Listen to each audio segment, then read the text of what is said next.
semoga senantiasa sehat selalu ya. Kembali lagi bersama saya Az-Zahra Masid dalam program Persembahan untuk Bunda Cerdas Keluarga Bahagia. Nah, selama 30 menit ke depan pastinya kami akan menyajikan informasi yang hangat, luar biasa, dan pastinya disertai dengan narasumber yang inspiratif. Dan tema kita pada episode kali ini yakni adalah bijakkah orang tua dalam mengunggah foto ataupun video sang buah hati ke sosial media ataupun bahkan membuatkan akun khusus untuk sang buah hati.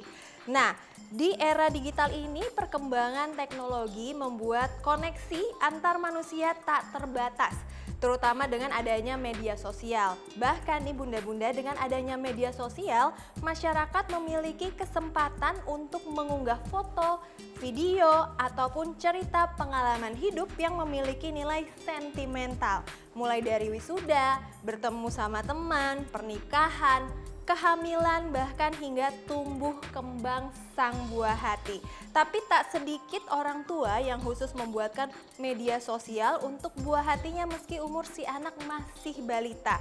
Bahkan kini sudah umum dengan kemunculan selebgram cilik atau YouTuber cilik. Wah, ini kan lagi happening banget ya bunda-bunda.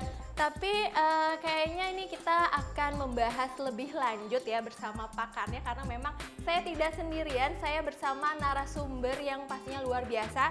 Di sini ada Ibu Ratih Zulhaki selaku psikolog klinis anak dan juga keluarga. Tapi sebelum mulai, kita menggunakan masker terlebih dahulu untuk mematuhi protokol kesehatan dari pemerintah untuk meminimalisir penyebaran COVID.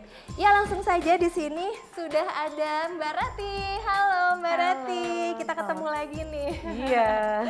Iya, Mbak Ratih kan tadi kan memang lagi marak ya, maksudnya orang tua istilahnya meng-share atau mengunggah foto ataupun video untuk orang-orang, untuk audiens, dan yang di-share ini adalah konten dari anak-anak. Nah, sebenarnya menurut pandangan dari Mbak Ratih sendiri selaku psikologis klinis anak dan keluarga itu seperti apa sih? Oke. Jadi sebenarnya yang paling utama pada saat kita ingin membagikan atau mengunggah, mengupload video tersebut atau foto anak kita harus mendapatkan consent dulu nih dari anak. Jadi harus ada inform consentnya dulu. Artinya ketika anak belum secara ajak bisa memberikan izinnya, berarti kita perlu juga memilah gitu ya. Itu yang pertama. Terus kemudian yang kedua, kalau akun kita adalah akun yang diakses oleh semua orang tanpa ada pembatasan gitu ya, bukan cuma keluarga saja. Artinya memang akun milik semua orang walaupun follow ataupun tidak follow gitu.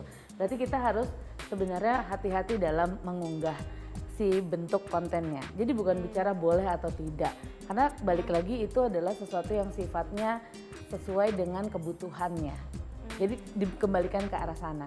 Misalnya kebutuhannya adalah untuk memberikan edukasi atau memberikan informasi seperti itu. Mungkin dalam ranah yang sifatnya edukasi dan informasi, orang tidak akan terfokus pada foto anaknya. Tapi misalnya pada foto aktivitasnya. Contohnya kalau yang sering terjadi main sensory play gitu ya. Nanti yang di foto adalah permainan sensory play-nya, mungkin ada tangan anaknya, mungkin sesekali ada wajah anaknya, tapi fokus utamanya adalah penjelasan tentang si sensory play-nya. Nah, saya rasa hal itu masih dalam batas yang diperbolehkan. Asal tadi orang tua memang perlu memperhatikan misalnya pose anaknya, pakaian anaknya, jangan sampai nanti justru yang kita takutkan kan adanya orang-orang yang memanfaatkan dari foto anak kita tadi ya. Iya, tapi kan itu masih dalam batas yang wajar dan juga normal. Tapi kan banyak orang tua yang memang asal mengunggah, dan mungkin karena euforia orang-orang juga mengunggah foto anak ataupun buang hati ke sosial media sudah banyak. Nah, kira-kira indikasi apa sih yang membuat mereka untuk mengunggah foto ataupun video sang buah hati? Sebenarnya yang paling terpenting indikasi atau niat gitu ya, kenapa sih ingin mengunggah, yang pasti ingin memberitahukan gitu. Itu adalah yang paling mendasar tuh, pasti ingin orang lain tahu apa yang sebenarnya terjadi dengan anaknya atau apa yang sedang dilakukan oleh anaknya. Tapi di balik itu mungkin juga ada beberapa orang yang kalau saya tanya, ya pingin aja menyimpan itu di media sosial supaya nanti kalau anaknya besar, anaknya tinggal melihat tuh timelinenya gitu. Walaupun sebenarnya media penyimpanan itu banyak ya. Nah, jadi dikembalikan lagi tujuannya untuk apa. Tapi yang keseringan terjadi adalah jadi ada curhat di media sosial gitu. Nah, curahan hati di media sosial ini kadang-kadang menggiring opini gitu. Artinya misalnya gini, misalnya kita memposting anak kita yang dibully oleh orang di sosial media gitu. Terus kemudian harus ya dengan kita memposting anak kita tuh harus bisa paham bahwa semua orang bisa berkomentar apapun. Kita nggak bisa kontrol apa komentar orang. Kita nggak bisa kontrol apa respon orang, apa reaksi orang. Jadi balikin lagi bahwa ada konsekuensi loh dari semua hal yang kita lakukan. Nah, kalau kita sudah paham itu, artinya kita sudah siap bersosial media. Tapi sayangnya nggak begitu ya Zara. Kebanyakan orang-orang itu belum siap untuk dapetin efek dari si sosial media ini. Dan kadang mungkin banyak juga orang tua yang tidak mengerti dengan sharing, atau kan sebenarnya kalau di Amerika ini kan adalah sebuah sharing dan juga parenting. Mungkin mereka hanya membuatkan akun untuk anaknya aja gitu. Tapi untuk parentingnya mungkin hanya cuma di story, cuma sedikit, dia upload terus seperti itu. Tapi sebenarnya fenomena seperti ini kalau yang menurut dari Mbak Ratih itu sharing itu seperti apa sih dan gimana sih maksudnya? Mungkin ya itu tadi ya, sharing itu kan maksudnya mungkin ingin memberikan insight gitu ya kepada orang-orang bahwa cara saya memperlakukan anak saya seperti ini, cara saya membiasakan dia tidur begini, cara saya membiasakan dia makan begini gitu kan. Itu tujuannya adalah maksudnya membagikan atau memberikan inspirasi. Tapi memang gini, semakin banyak respon yang didapat dari apa yang dia posting, biasanya itu akan semakin membuat orang tersebut tiba-tiba menjadi content creator. Jadi akhirnya semua diposting demi konten. Ya tadinya tujuan awalnya mungkin memberikan sharing edukasi. Tapi lama-lama karena ada likes yang dia dapatkan dan dia merasa dihargai atas apa yang dia lakukan, biasanya butuh penghargaan. Nah itu akan dilakukan terus-menerus sampai akhirnya memaksakan. Karena kadang-kadang ada orang tua yang maksain anaknya difoto gitu ya, padahal anaknya udah bete gitu difoto, tapi berkali-kali karena belum bagus gitu kan. Sampai akhirnya anaknya mukanya juga nggak senyum. Nah itu yang mau saya tanya, apakah akan ada istilahnya adiktif atau kecanduan bagi orang tua, karena kan memang sudah mendapatkan likes, terus yang komen mungkin banyak yang bagus-bagus ya, jadi sehingga anak tuh untuk dipaksakan untuk mungkin bantu mama ya gitu, walaupun anaknya udah ada fenomena seperti itu tuh ada. Itu ya, jadi mungkin adiktifnya berbeda dengan kalau kita adiksi terhadap narkoba gitu ya, beda. Betul. Tapi memang ada perasaan menyenangkan pada saat yang kita lakukan itu disukai oleh orang lain. Padahal likes yang kita dapatkan di sosial media itu bukan sesuatu yang real kita dapatkan di kehidupan nyata. Pasti orang yang memposting sesuatu di media sosial adalah yang baik-baik aja. Hanya 15 detik dari 24 jam hidupnya gitu kan. Jadi memang nggak bisa menggambarkan kondisi hidupnya sebenarnya. Tapi ada juga yang menganggap bahwa itu hiburan saya, fine, nggak apa-apa.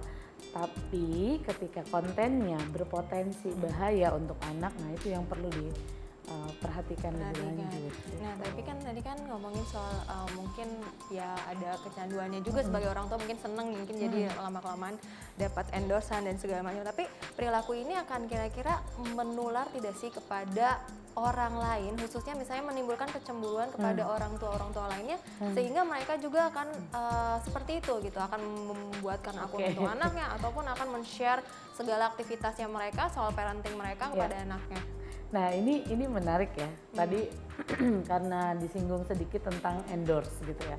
Jadi akhirnya sekarang banyak orang tua yang menggunakan anak untuk mendapatkan untuk mendapatkan keuntungan, baik itu secara materi atau endorse barter barang misalnya seperti itu kan banyak sekarang media apa namanya untuk marketing gitu ya. Nah, ketika memang kita ingin melakukan sebuah aktivitas yang sifatnya menghasilkan uang, itu kita perlu meminimalisir menggunakan anak sebagai alat. Gitu. Jadi ada hal-hal yang perlu kita tanamkan juga kepada anak bahwa nggak semuanya adalah tentang materi, yang akhirnya mengesampingkan perasaannya si anak. Karena pernah terjadi kasusnya anaknya dipaksa untuk membuat video, di video itu terlihat sekali ceria interaksi orang tua sama anak. Tapi setelah video itu selesai, mereka beraktivitas masing-masing. Ibu dengan handphonenya, anak dengan handphonenya. Jadi memang sesuatu itu tuh hanya yang memang disuguhkan di sosial media. Gitu. Tapi untuk para pelaku yang lain berarti itu akhirnya akan menular. Kan? Waduh, seru banget nih perbincangan kita ya. Pokoknya jadi para bunda-bunda nih, orang tua jangan asal men-share. Jadi kita juga harus tahu ya parenting tuh seperti apa ya, supaya buah hatinya juga nyaman. Pokoknya jangan kemana-mana, tetap di program persembahan untuk bunda, bunda cerdas, keluarga bahagia.